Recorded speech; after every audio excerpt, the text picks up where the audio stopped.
All right, so I just pulled in and I'm going to be testing out these whack-ass Amazon shoes that I bought. They were literally the cheapest running shoes I could find. They were $30, $29.99. They're not actually running shoes. They're tennis shoes, but nonetheless, they were listed as running shoes, so we're going to give them a whirl. Today, I'm going to be running a 15K with my friend Stephanie. Neither of us are really runners. I've never ran a 15K before in my life. I don't know if this would be representative of what you would expect if you're an actual runner, but if you're just a casual lifter, complete newbie at running like myself, then maybe you'll find this video helpful. Or even if not, I hope you find the video interesting. I didn't own any running shoes, so I figured I would do this because it's just kind of silly. And yeah, cheapest running shoes on Amazon. Let's see how they fare on a 15K. Let's see if they last the 15K.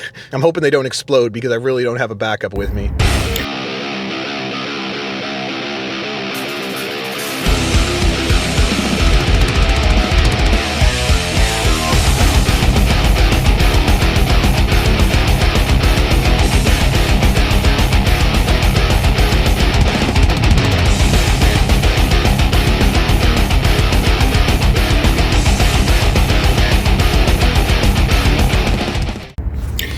Okay, so I just put on the running shoes and the shoelaces and the structure of the shoe itself both felt so flimsy. I was kind of concerned that they might tear, but they're on, so let's go. So I'm going to be honest with you, not being runners, either of us, we decided to mostly power walk this whole endeavor. I'm going to show you at the end how much wear and tear I got on my shoes, but I just wanted to show some footage of us going around and walking/running to give you an idea of the type of terrain we were on. It was honestly a lot of side of the road and pretty rough shoulder that was mostly like gravel, a little bit of pavement and grass that we ran on at various points. I'm sorry if most of the footage is actually of us walking because I kept forgetting to take out my phone when we were actually running, plus I didn't want to drop it or damage it or anything like that. Obviously, neither one of us is really fit enough in terms of running to run a full 15K without stopping to walk at certain points.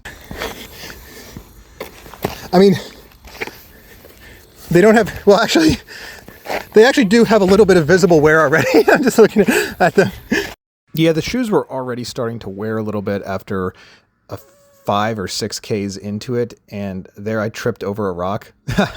Also, the route we took was very, how would I say, not scenic. It was mostly just walking on the side of the road, and there were areas that weren't the best. I'm going to blame Steph for that one, but it's no big deal. She did pick the route. I just wanted to say that. Is it route or route? Who cares? It's both. We did eventually get to this more scenic path in a nature reserve that was originally our target to get to. It's just that there was road construction that really diverted our path significantly. By the time we got here, though, we were pretty close to 2/3 of the way through our 15K. We originally planned to do a loop, but it took us so long to get to the nature preserve that we're like, hey, let's just keep going and then we'll just take an Uber back to our initial starting location. Yeah, exactly. There's no need to eat like random things off the ground. Apparently kangaroo apples grow in Ontario, especially when there's a Tim Hortons within a 10-minute walk. It might not kill you, but it'll give you really bad diarrhea. The ground in this nature area was actually quite gravelly, and it was a lot of uphill, so we actually mostly walked it with a little bit of jogging. One thing I thought about after buying these shoes is that perhaps I should have gotten shoes that had those like air bubbles in them, and I figured, hey, those shoes actually are more expensive, and I was trying to get the cheapest ones off of Amazon. I couldn't find a cheaper pair of running shoes that actually had that air pocket thing that helps with running. So part of the reasons why these might not be good running shoes is that, as you can see, we eventually made it to some pavement here. I think we were probably about 11K into it by this point. And I literally have no other footage beyond that. At the very end, we stopped at a Longo's to grab some beverages to hydrate, and we were done here. We hit the 15K right as we got to the Longo's. We've just officially finished 15K. There we go. All right, done. I can sit down. Oh, it's here already? Cool. All right, so I finished up the 15K, and I mean, the shoes themselves, this is my honest opinion.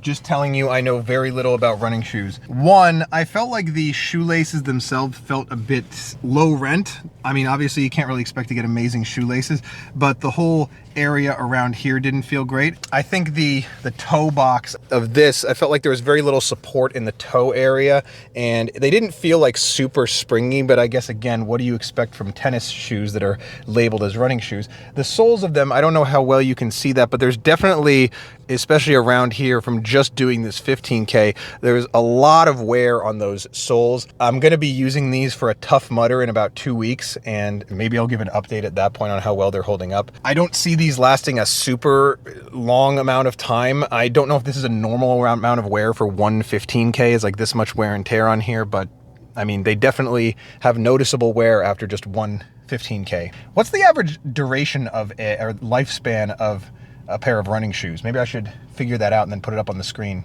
I just Googled it, and apparently 500 to 800 kilometers. So I don't know, man. Does this look like this would last, if that's a 15K, does that look like it would last at least another like 32 to 33 15Ks?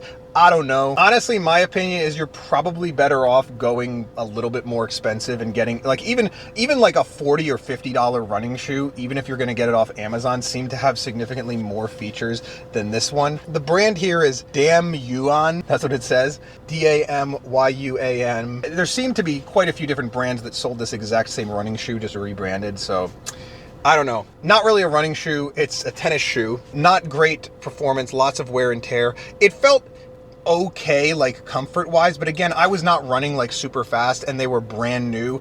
I don't know if these things are going to last very long. Also to note, we did do an American Ninja Warrior obstacle course after the 5K, but yeah, I don't know what to compare these to because I've never really done much running and I've never really had a dedicated pair of running shoes before, but maybe I'll keep track of how they're performing and give you an update at some point. My initial impression though is I probably wouldn't buy these. I'd probably just get slightly more expensive ones that are, or maybe even like a reputable brand, find like a good reputable brand that has a pair on clearance. I think you can probably get like decent running shoes on clearance for like between like $40 and $60. I mean, it's only a little bit more expensive. So these are obviously like not particularly good, but hey, at least they didn't fall apart on the initial, on one run all the way. So thanks for watching. You can subscribe to Jonny Reps if you want more fitness and lifting content. I'll see you around.